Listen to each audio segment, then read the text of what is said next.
Hello and welcome back to Jack Knives Reviews. I'm of course your host, Jack Knives. Today I'll be looking at the FX original series, Say Nothing.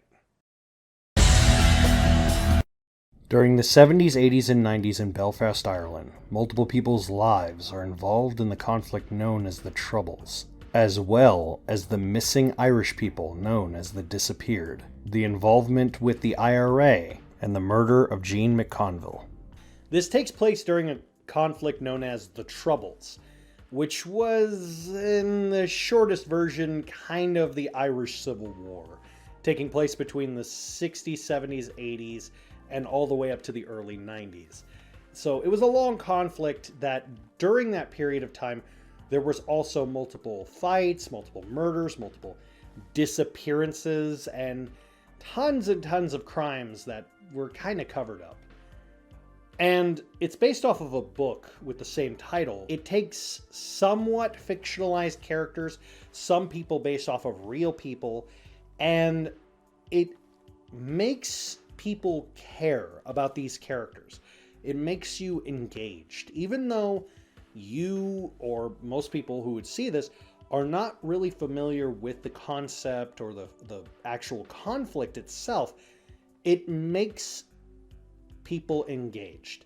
By episode 2, you're very much invested in what's going on with these characters. Specifically, Dolores Price. She has this very much double identity of this kind of shy, stoic Irish woman into this hard-hitting rebel underneath it all.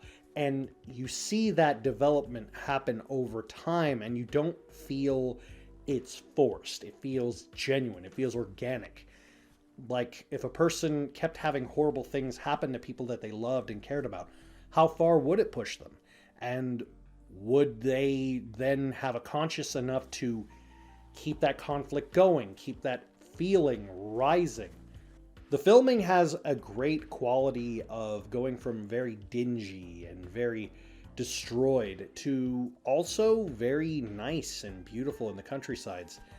It has this feel of urgency and unease that when you're in a combat zone, you never really shake out of. And we feel for these characters when things happen to them, when things happen at them, we start caring more and more, and the harder things get for them, the harder it gets for us to watch it happen to them. It has this feel of, it doesn't feel fantastical, it doesn't feel over the top, it feels genuine. It feels raw and organic at the same time. Well executed. The way they did it was just surprisingly good. And the reason I say surprisingly good is because the director of this is Joshua Zedemer, who most people don't know that name, but he's the guy who made RoboCop the remake. Knowing that and seeing this, you're like, this is the same guy? It's truly a whiplash. I would love to know the aspects of how this feels towards an Irish audience.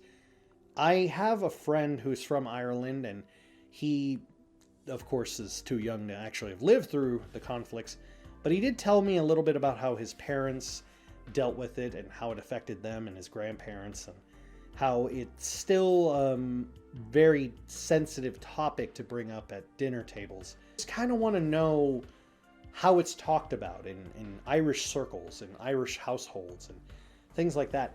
But it does kind of open up an old wound for them. But it's a wound that most people, myself included, are not privy to. We don't really know that much about it. And because of that, it makes for an interesting viewing experience. It's a show that I feel that may not necessarily be for everyone, but it's one that if you give it enough time, it could be one that, with the proper respect, can be very much enjoyed. I give Say Nothing 4 out of 5. Have you seen Say Nothing? Let me know in the comments down below. As always, I'll see you next time.